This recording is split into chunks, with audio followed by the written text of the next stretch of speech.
Tere tulemast Musta kassitaro lugemisse kaalud. Siit tuleb lugemine teile nädalaks 22 kuni 28 juuni. Ma olen teile siia pannud 7 kaarti ja vaatame, mis neil kaartidel teile siis selleks nädalaks öelda on.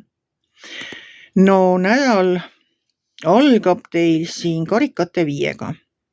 Karikate 5 on minu jaoks alati see kurvastamise kaart. Teil on 3 karikat läinud 5-st ümber. Ja te väga kurvastate selle pärast, mis juhtus minevikus, mis teil untsu läks, millega te nagu, ma ei tea, te kurvastate selle pärast, mis läks untsu, aga te unustate ära selle, et teil 2 karikat on püsti. Te ei saa muuta minevikku, te ei saa muuta minevikus tehtud vigu, aga te saate keskenduda tulevikule ja neile 2 karikale, mis veel püsti on. Ühesõnaga, te saate keskenduda sellele, mis teil alles on. Et mõne minevikku te muuta ei saa, aga te saate tulevikus teha targemad valikud.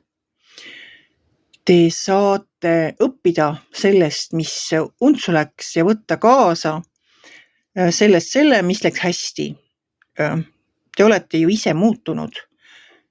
Läks teil untsu, mis läks, aga te olete ise muutunud, te olete targem, te olete teinud võib-olla tõesti minevikus mõne vea, aga nüüd te oskate neid vigu vältida. See õppetund on teil ära õpitud. Edasi tuleb teil siit müntide 9. No müntide 9 on selline kaart, mis tuletab teile meelde seda, et teie elu ohjad ehk valikud, mis te ise oma elus teete te endale. Kaart ütleb nii, et te ise olete oma laeva kapten, ise küürite tekki, ise juhite oma laeva. Ja see ongi see, et te teete otsused, me teeme kõik iga päev mingeid otsuseid. Aga teie otsused, jah, puudutavad ka teie lähedasi, aga eelkõige puudutavad nad teid endid. Et ükskõik kes või mida korda saadab, siis ta vastutab ikka ise oma tegude eest. Siis on teil siin kõrval 3. kaardina on sauade 5. Sauade 5 on konkurents, sauade 5 on vaidlemine, aga ta ei ole nagu mingisugune selline tigedus, et nüüd lähen ja ütlen talle, mis ma temast mõtlen. Pigem on see selline ideede nagu loopimine või ideede väljakäimine. Et üks arvab, nii on õige, teine ütleb, et ei, see minu asjad on ikka paremad. Et on konkurents. Ta on selline nagu, konkurents iseenesest on positiivne, kõik sõltub ju asjaoludest. Aga ta on pigem see vaidlemine nagu selle üle, kuidas või kellel on õigus. Et kaalud on ise ka väga sellised õigusest lugupidavad ja alati selle õiguse eest väljas. Ja kõrval kohe viimase kaardina ülevarjas ongi õiguse või õigluse kaart. Et kuna ta teile tuli, siis õiglus on teie poolel, olgu siis see sündmus, mis iganes, mis teile kas muret valmistab või kes teile vastu vaidleb või kes teie meelest nagu eksib. Et see õigluse kaart on selline, et seda ei saa ära petta, seda ei saa, musta ei saa valgeks nagu läbi rääkida nii, et et see musta me räägime nüüd valgeks, maksame ma ei tea kellegi kinni või et tegelikult see on selline õiglus, et seda ei ole võimalik ära rääkida ega kinni maksta ja kui ta on teie poolel, siis ta ongi teie poolel. Siis need sündmused või mis iganes olukorrad teil siin on, kus tuleb vaielda kellegagi, et siis see õiglus jääb teie poolele. Alumises reas on teil mõõkade 2, tähendab valikut. See tähendab vältimatut valikut. Teil tuleb teha mingi valik, mingi otsus.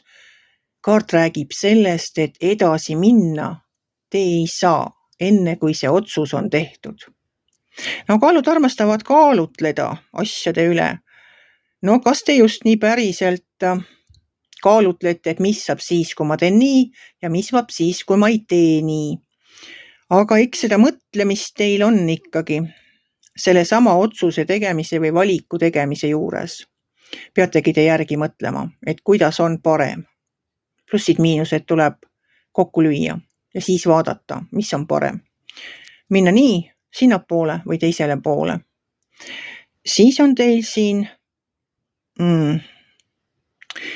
no see on see saatuse ratas ja saatuse rattakaart tegelikult räägib sellest, et no lisaks sellele, et teie eluohjad on teie käes, võib ka saatuse ratas teile mingisuguse üllatuse valmistada. Võib-olla te ei oodanudki seda, näiteks kas või seda, et see õiglus teie poolel on.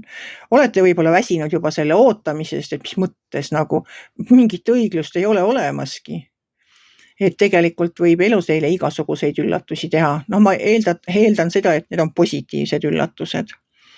Et see saatuse ratas on ju ka teie elu, teie valikud. Jah, ja nagu ma ütlesin, siis need valikud mõjutavad eelkõige teid ennast.